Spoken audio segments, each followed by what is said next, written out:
প্রায় ৩৬ ঘন্টা পর অবশেষে উদ্ধার হলো ফুলবাড়ি তিস্তা ক্যানেলে তলিয়ে যাওয়া যুবকের মৃতদেহ। ঘটনায় শোকের ছায়া এলাকায়। উল্লেখ্য, গত শনিবার রাতে পুর নিগমের ৩০ নম্বর ওয়ার্ডের দেশবন্ধু পাড়ার মৃগাঙ্ক চৌধুরী তার বন্ধুর সাথে ফুলবাড়ি ক্যানেলে ঘুরতে যান। সেখানে হঠাৎই তিস্তার ক্যানেলে পড়ে জলে তলিয়ে যায় মৃগাঙ্ক। ঘটনার পরপরই খোঁজ শুরু হয় তার। শনিবার ও রবিবার দিনভর বিপর্যয় মোকাবিলা দল খোঁজ চালিয়ে বিফল হয়। তবে সোমবার ঘটনাস্থল থেকে ১.৫ কিলোমিটার দূরে উদ্ধার হয় জলে তলিয়ে যাওয়া সেই যুবকের মৃতদেহ।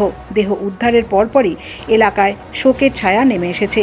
দেহটি উদ্ধার করে ময়না তদন্তের জন্য উত্তরবঙ্গ মেডিকেল কলেজ ও হাসপাতালে পাঠানো হয়েছে। ইতিমধ্যেই ঘটনায় তদন্তের স্বার্থে মৃগাঙ্কর সাথে থাকা তার ওই বন্ধুকে প্রাথমিকভাবে জিজ্ঞাসাবাদের জন্য আটক করেছে এনজেপি থানার পুলিশ।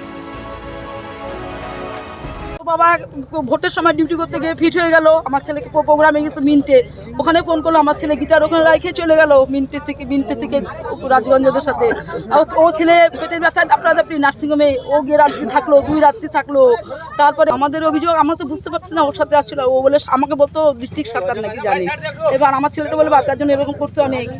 ও একটু চেষ্টা করলে আমার ছেলেকে বাঁচাতে পারবে। মাথায় তো আঘাত দেখা যাচ্ছে। আর ওইটাই তো আঘাত, ওইটা আমি বুঝতে পারছি না। আমাকে তো বলেনি ওইটা কিছু। এখন জানি না মারছে নাকি কি হয়েছে, আমি কিছু বুঝতে পারছি না। তাও কি সন্দেহ হচ্ছে আমি কিছু সন্দেহ করার জায়গাতেই নাই। আপনারা চিনতে পারছেন ছেলে? হ্যাঁ, আমার বাড়িতে সবসময় আসতো, আমাকে কাকিমণি করে ডাকতো। হ্যাঁ, আমার ছেলে। আমি চিনতে পারবো না? আমার কখন থেকে আপনারা খোঁজ চালাচ্ছেন? 6টা থেকে, সকাল 6টা থেকে। কতজন নেমেছিলেন আপনারা? 10-12 জন।